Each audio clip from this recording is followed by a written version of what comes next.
Something happened that you cannot simply brush past. You keep returning to it, not because you want to stay upset, but because part of you still needs to understand what it means and how to live with it.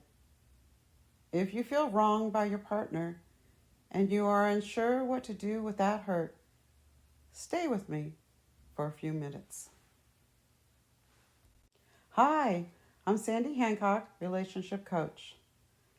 When someone hurts us in a relationship, the first response is usually not thoughtful or measured. It's protective. Something inside you decides to be more careful, more watchful, less open. That response is not wrong. It is how we try to prevent the same pain from happening again.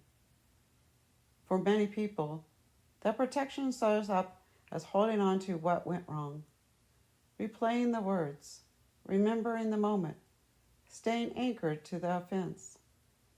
It can feel as though letting go would mean minimizing what happened or telling yourself it did not matter.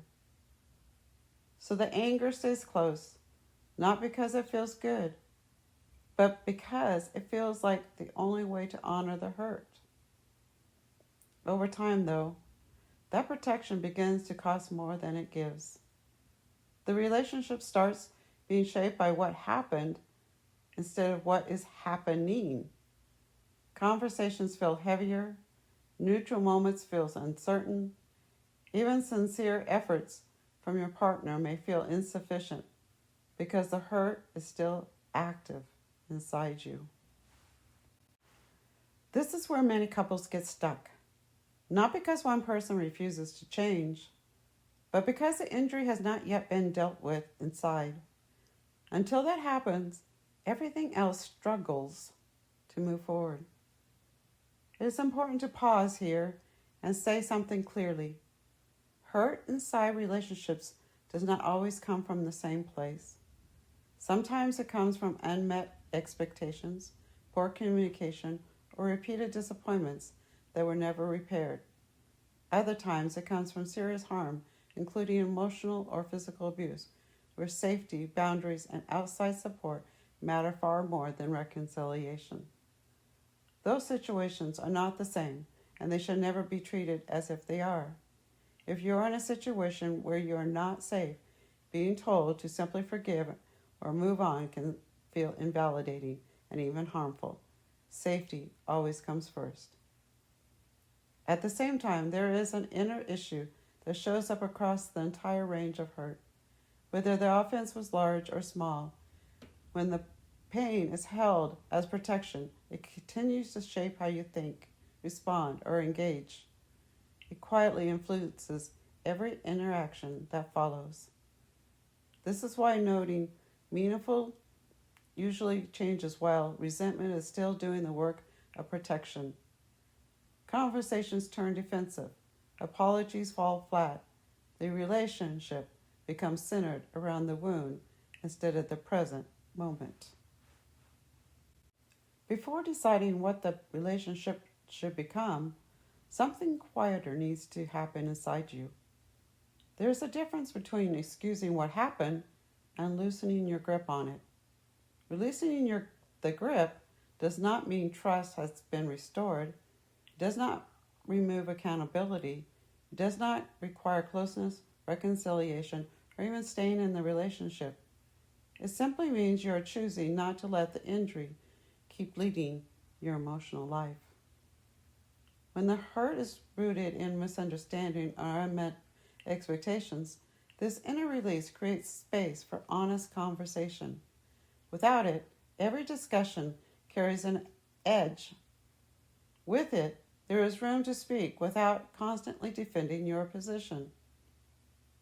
When the hurt is serious, this same inner release allows you to think about boundaries and next steps without being driven solely by anger. It helps you respond instead of react. It keeps the pain from being the only voice guiding your decisions.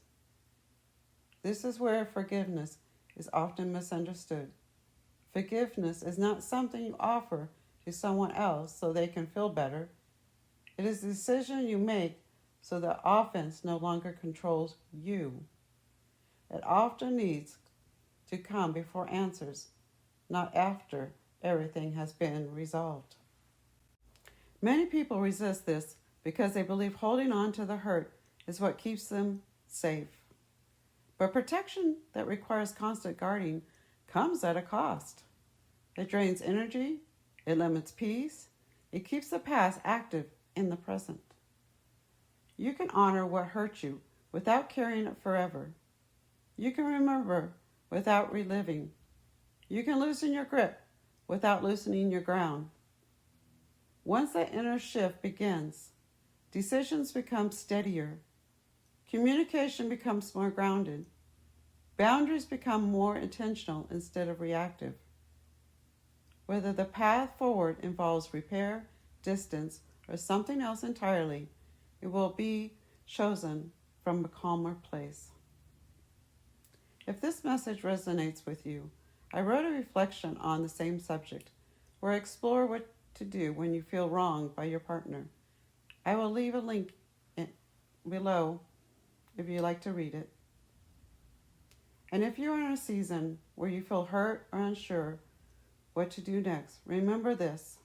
You do not have to decide everything today. You do not have to rush forgiveness. You do not have to ignore what happened. But you also do not have to keep paying the same emotional price every day. Relief often begins before resolution. And sometimes the strongest choice is deciding what no longer gets to lead you.